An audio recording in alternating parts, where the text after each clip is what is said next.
San Diego's in for another very cold night, and it could mean trouble for the region's billion-dollar agriculture industry. Hi, I'm Dwayne Brown. The chilly outlook tonight on KPBS Evening Edition. And I'm Peggy Pico. Also ahead, how thousands of San Diego's homeless fared in the freezing weekend temperatures and what you can do to help. Then I'll take an in-depth look at the impact of Junior Seau's brain disorder diagnosis on youth sports and the NFL. Also tonight, babies born with spina bifida can face a lifetime of medical issues, and Hispanic children run a higher risk than any other group. We'll look at efforts to reduce the risk. KPBS Evening Edition starts now.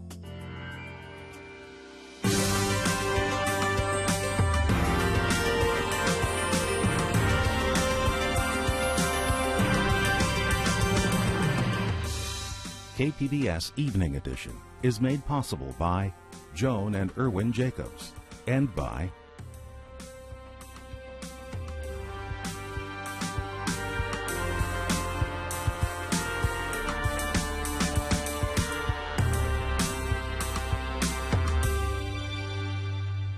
Hello, good evening. Thanks for joining us. We've got another very cold night ahead, and blustery winds will add to the misery. A high wind warning goes into effect at 7 tonight. The Weather Service says we could see gusts up to 60 miles per hour and nighttime temperatures dipping into the 20s and 30s. Here's a look at some of the low temperatures from last night. New records were set around Southern California throughout the weekend, and farmers are scrambling to save their crops from the big chill. KPBS reporter Susan Murphy is following that story. San Diego farmers say they've dodged significant crop damage following several nights of freezing temperatures. They've been on high alert as overnight temperatures have plunged to near record lows. The mid-20s were recorded in some farming communities. Temperatures that low, if sustained, can pose a serious threat to crops like avocados and nursery plants. Fortunately, the bitter cold wasn't as extensive as expected. Now, Eric Larson, the executive director for the San Diego Farm Bureau, says wind machine and water helped protect the region's most fragile crops.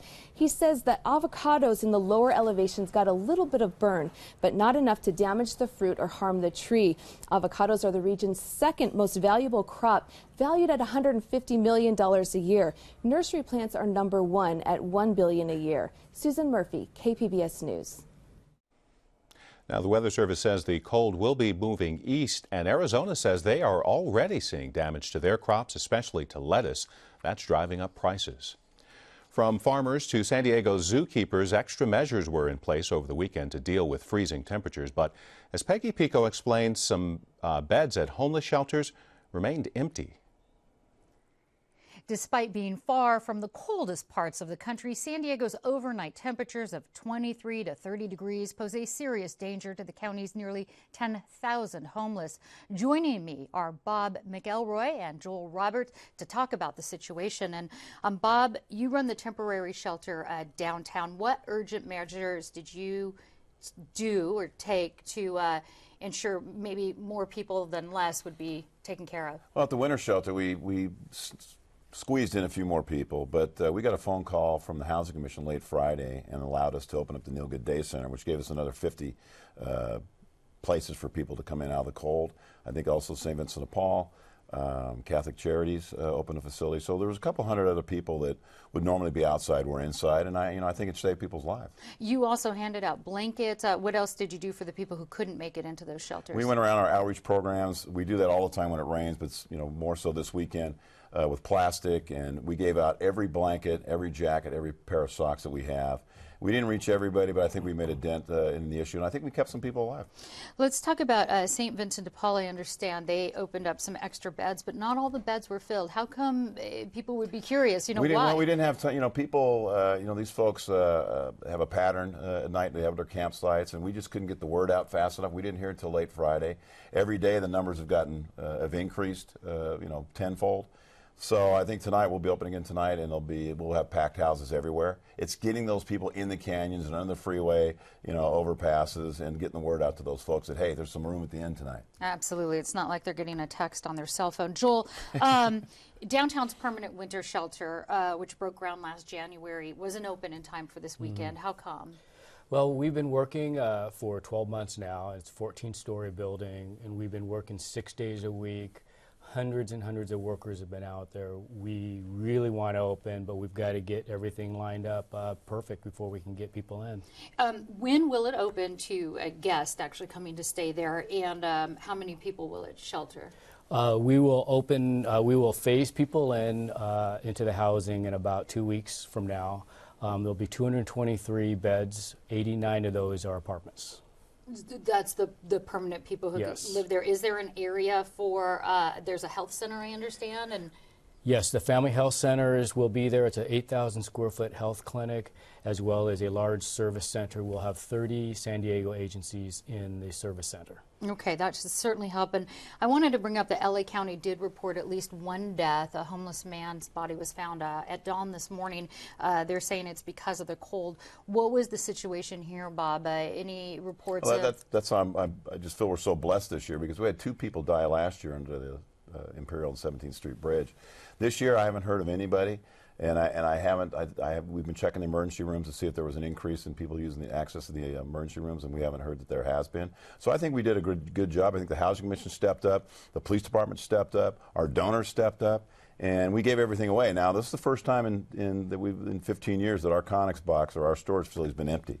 So if you've got a 55-gallon trash bag we can make a park out of, it's going to save somebody's life, or a blanket, or a pair of socks, or anything warm, a jacket, and we'll make sure it gets out to people. Right, as people are cleaning out Clean them their out. closets, bring it on down to you guys. Joel, let me ask you this. So the 223 beds, explain how that could impact the population. 10,000 in the county, a good percentage of those are downtown. What else do we need to do here? Well, there's 9,000 to 10,000 people homeless in San Diego County. 4,000 are on the streets. 223 beds alone is not going to solve this problem. We really need to use this as a model to multiply this in other communities. If we can decrease the number of people living on the streets in our neighborhood and show the neighbors that this works, then we hope other neighborhoods would do the same. I understand Vista is one close by that's starting to try to take a look at this and open a shelter. Last question, Bob. The forecast is calling for warmer in the 50s temperature, but that doesn't mean we're out of the woods yet as far as it's still winter. So what can people do watching this? What is the best thing they can do to help people who are homeless and on the streets? Well, say your prayers, number one. They're our brothers and sisters. You know, like I said, you know, an old blanket you've got, an old jacket you've got, an old pair of socks, it's going to save somebody's life. A trash bag, a bag of trash bags you don't have, it will save somebody's life. And it'll give us time to work together to get these people eventually into programs they're going to, you know, give them permanent housing and treatment and all these type of things and give these guys some peace and dignity. All right. Thank you both so much for this update. We're glad everyone survived, and I'm sure we'll be following up on the new shelter. Thanks again. Pleasure. Thanks, Vic. The chair of the Nuclear Regulatory Commission got a tour of the San Onofre plant today. Allison McFarland says she's concerned about the situation at the North County facility. It's been shut down for nearly a year after problems were found with tubes in its steam generators. The plant's operator wants to restart it at partial power. McFarland says there won't be any decision until the NRC is sure it can operate safely. The FBI reports crime rates rose across the nation in the first half of 2011, and San Diego County was no exception. The agency's newest statistics show a big jump in the number of violent crimes in Carlsbad, Escondido, Oceanside, and San Diego also saw increases. Property crimes were also up in all of the county's large cities, with the most increases in auto theft, robbery, and burglary. Prosecutors are charging a 16-year-old boy as an adult in last week's shooting at a Central Valley high school. The boy is accused of wounding one classmate who reportedly bullied him. And a 12-year-old boy from Riverside has been found guilty of second-degree murder for shooting his father, a regional leader of a neo-Nazi group. The boy was 10 at the time of the shooting, and the defense argued he grew up in an abusive and violent home, but the judge says the boy knew what he was doing, or he knew it was wrong, and the killing was premeditated. The boy could be sent to jail until he's 23. Now, there were a record number of suicides in the U.S. military last year. Data from the Pentagon shows more military personnel died by their own hands than in combat. The Army had the highest number of suicides among active duty troops. Researchers say they expect the trend to get worse this year. The Pentagon says it's committed to finding ways to prevent suicides. Well, finding permanent housing for chronically homeless veterans is an ongoing challenge in San Diego, where 1 out of every 4 people on the streets is a military vet. Now a program called Welcome Home is helping the VA do more than place a roof over someone's head. Welcome to my home. Daniel Parker has struggled with being homeless on 2 or 3 occasions since separating from the Army. This 1 bedroom was provided through a Section 8 voucher. Yeah, it's a nice place. I like it and I appreciate it. When I came in, there was nothing. Absolutely nothing, no dishes, no nothing. I slept here on the floor with that blue mat over there. And thanks to the AMVET program, I got furniture. While veterans were being housed, the idea that they were shown into an empty room all of a sudden became, oh my goodness, how does this happen? Charles Kissel says AMVETS, a longtime advocate for veterans, had the ability to fill the need with its donations from the public, so it partnered with the VA and HUD to provide much-needed household furnishings. The organization has 3 thrift stores, including this one on Pacific Highway, and they're in dire need of chairs and coffee tables to help house the homeless. AMVETS has helped 24 veterans in San Diego and Long Beach, where the homeless population is relatively high and expected to grow. So we need beds, we need dressers, we need tables, we need couches, we need lamps, we need rugs. As well as appliances, especially refrigerators. The goal is to eventually offer furnishings to several hundred formerly homeless vets throughout the state. And both programs support the VA's goal to end veteran homelessness by 2015. I don't know how close we're going to get in 2015, but gosh darn it, I'm going to make sure that California AMVETS is there to say that it stepped up and it tried to push the ball to the goalposts. Now, to reach AMVETS for a donation pickup, you can call the number on the screen. That's 619-260-1391.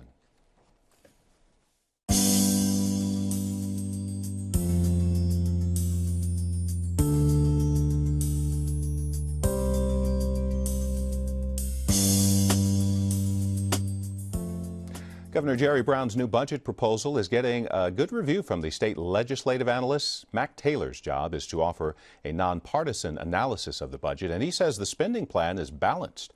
Taylor also commends Brown for emphasizing fiscal restraint, and he calls on lawmakers to give serious consideration to the education reforms Brown has proposed. Nissan is cutting the price of its Leaf electric car, trying to increase sales. The starting price for the 2013 Leaf will be $6,000 less than last year. With federal incentives, a driver could drive off in a Leaf for less than $19,000.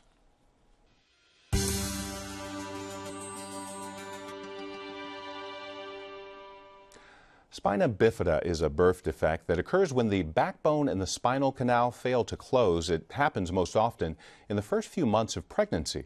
Children born with spina bifida can have severe paralysis and a lifetime of other health problems. KPBS health reporter Kenny Goldberg tells us the condition tends to affect Hispanic children more than others. I'm happy bye. 2-year-old Nandito Gallego loves to strut around his La Jolla apartment and play with his toys. He's a budding Elton John. And Peyton Manning, look out. Nandito's mom, Marcia, says she didn't expect her son would get this far. I still see him walking, and sometimes I feel that I'm dreaming. When Marcia was 15 weeks pregnant, an ultrasound revealed Nandito had an opening in his spine. Marcia was told that kids with this condition, called spina bifida, often end up severely disabled. That picture, he was probably 8 days old. He was recovering from his 3rd surgery. And sometimes we couldn't be with him because of hospital rules. So we placed that picture to show him how happy we were that he was here, and just like to remind him that we were happy for him. See? As with many children with spina bifida, Nandito was born with fluid on the brain. Surgeons had to implant a shunt to drain the fluid. So you could see the drainage tube going down his body. He was in the neonatal intensive care unit for the first 63 days of his life.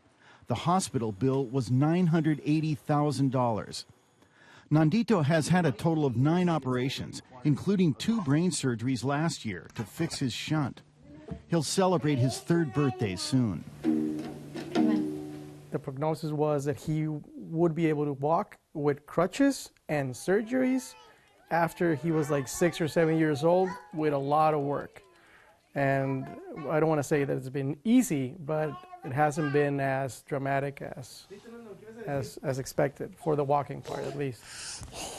Spina bifida is one of the most common birth defects. That's not to say it happens frequently. In California, it affects about 1 in every 2,800 pregnancies. Most kids with spina bifida in San Diego are treated at a clinic for spinal defects at Rady Children's Hospital. This represents all the different specialties that one person would see.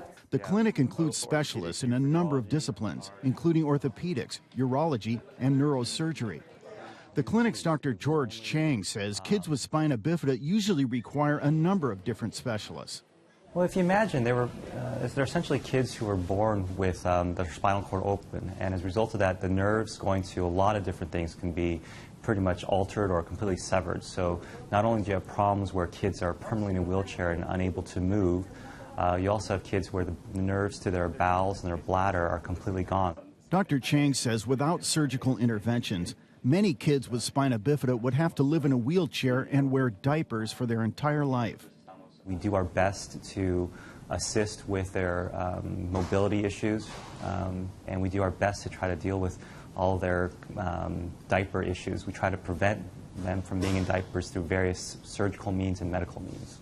The exact cause of spina bifida is unknown, but research reveals women who lack folic acid in their diet are at higher risk of having a baby with the condition. The Centers for Disease Control says because of their diet, Hispanic women consume the least amount of folic acid of any ethnic group in America.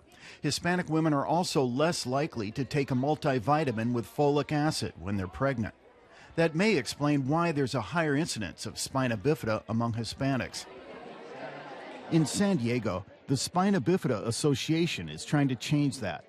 Twice a year, the association holds events where it invites affected families and others interested in learning about spina bifida. We talk to the families to teach them how important it is to eat or include in our diet the folic acid, even through the cereals that now have more folic acid than before. Also, to encourage them to eat more vegetables like broccoli, spinach, all those greens that are pretty good in folic acid. But even women who eat right, take supplements, and have no family history of the disease can have a baby born with spina bifida. That's what happened to Marcia Gallego. Nonetheless, the Gallegos have worked hard to help Nandito forge ahead. They concede there will likely be many challenges in the future, but so far, so good. Nandito, Nandito, ra, ra, ra. Marcia Gallego says when she was pregnant, people used to ask if she wanted a boy or a girl. We used to answer, we just want a happy baby, and right now I think it's like our dream come true that we have a happy and a healthy baby after all. Kenny Goldberg, KPBS News. Former San Diego Charger Junior Seau had a chronic brain disorder when he committed suicide last May. Peggy Pico explains how the disease is linked to repeated head trauma and mental health problems. After analyzing Junior Seau's brain, researchers at the National Institutes of Health say the renowned NFL linebacker had a progressive brain disorder called chronic traumatic encephalopathy, or CTE. The degenerative condition has long been known to affect boxers, but professional athletes aren't the only ones at risk of getting CTE. Joining me with their expertise on the subject are neurovascular surgeon Alexander Kalesi and Phil Lomax, coach and commissioner of San Diego Youth Football and Cheer. Thank you both for being here. Dr. Kalesi, what causes CTE and how are you able to diagnose it? Well, the diagnosis, unfortunately, despite our sophisticated neuroimaging, is still an autopsy diagnosis. So only after a patient passes away and we look at sections of their brain under a microscope can we confirm a diagnosis of CTE. The cause is something of an open question, but it's clear to us now that it's due to repetitive blows to the head, often in close proximity to one another. And that's what leads to cells dying in very particular parts of the brain. So back-to-back brain trauma, blast trauma, things that would cause a concussion? Right, precisely right, yeah. A concussion is a clinical diagnosis based on the symptoms that a person has immediately after that blow to the head. But if you have multiple in close proximity, or especially if your symptoms haven't resolved before you sustain another blow to the head, that's when the risk of CTE tends to go up. Let's talk about symptoms, but in particular the disorder. It gets worse over time. So what sort of symptoms does CTE actually lead to? It's a great question. So CTE essentially divides into 4 separate stages. The first usually leads to problems with attention and problems with mood. And as time goes on, you actually can develop more dramatic disturbances, both in terms of mood. You can develop depressive episodes or erratic behavior. And in this third stage, that's when you start to get into cognitive decline, and you can actually start to develop a more progressive dementia at that 4th stage, or the very end stage. And this process tends to play out over 2 to 9 years. Okay, relatively short. Relatively short course. Coach Phil, I want to ask you this. Researchers at Boston University, they recently confirmed 50 cases of CTE in former football players. 33 of those players played in the NFL, but 6 were in high school. They were high school football players where this was found. But I found this disturbing video on YouTube that I want to show you. Let's take a look at it. It's titled "The Hardest Illegal Hit Ever."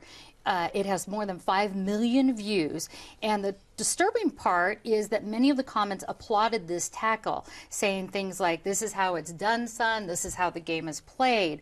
What is the awareness level among high school and college coaches right now about CTE? Well, I think in the high school and college levels, because of the measures the NFL is taking, I think you can see locally with CIF and also with the college level that programs are taking steps to reduce the amount of hitting that goes on. And the key thing that you see different now is that the players are being restricted from returning to play until their symptoms have gone away. So I think that's one of the key components in changing the culture of football, is ensuring that we're taking the safety of the player as the primary objective, and ensuring that that the player has no longer had any concussion type symptoms before they return to play. I know some of the hockey teams do that now. When somebody's been knocked out, they take them off the ice and don't let them play. I have one, Phil, let me ask you this. What about the safety precautions going on right now in the youth sports programs? You're taking them off the field. Is there anything else? Well, there's a variety of measures, and I'm glad that you asked that question. You know, for the last 10 years at least, we've been doing concussion assessments, establishing baselines so that we can identify if a kid does have a traumatic head injury occur, that we can assess them somewhat at the field before we do anything else. In addition to that, we've taken great measures to ensure that our coaches know how to properly fit players with helmets. Helmet fitting is a key component as well.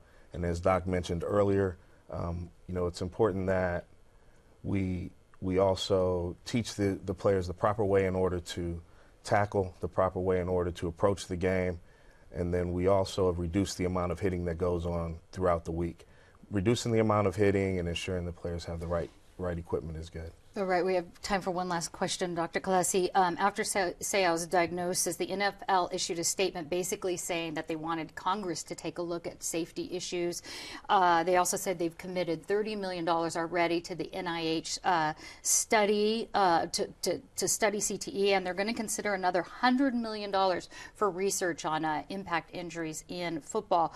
How do you think this money should be spent, considering that CTE is diagnosed post-mortem? It's a terrific question. I think that from my perspective as a medical provider, whenever you actually see a large research effort like this undertaken, the first step is to characterize the problem. And I think that from my perspective, what's so important is actually to have the opportunity to follow a large number of players over time. I think the coach emphasized the appropriate things in terms of improved tackling technique. And looking at that video, you're looking at a special teams play where someone left their feet and led with their head. I think that we're seeing now with improved techniques that you're actually seeing those concussions go way down. And from my perspective, in terms of how that money can be spent, I think that we can actually get better and more rigorous scales about sideline concussion assessment, so we make sure that we're taking those players out, and then can develop a little bit more sophisticated neuroimaging, so this is no longer an autopsy diagnosis, that we can pick up very, very subtle brain injury, obviously, when it first occurs. All right, we'll certainly be following this. Thank you both so much for talking with us. Thank you for having us. Thank you for having us. I'm Jeffrey Brown. On the next NewsHour, after 50 years, international travel restrictions are eased for Cubans. That's Monday on the PBS NewsHour.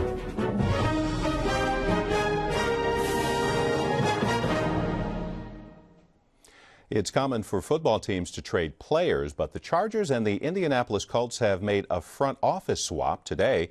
The Colts announced the hiring of Jimmy Ray, who's been with the Chargers for 17 years. Ray will take the job left open by Tom Telesco, who was named the Chargers' new general manager last week.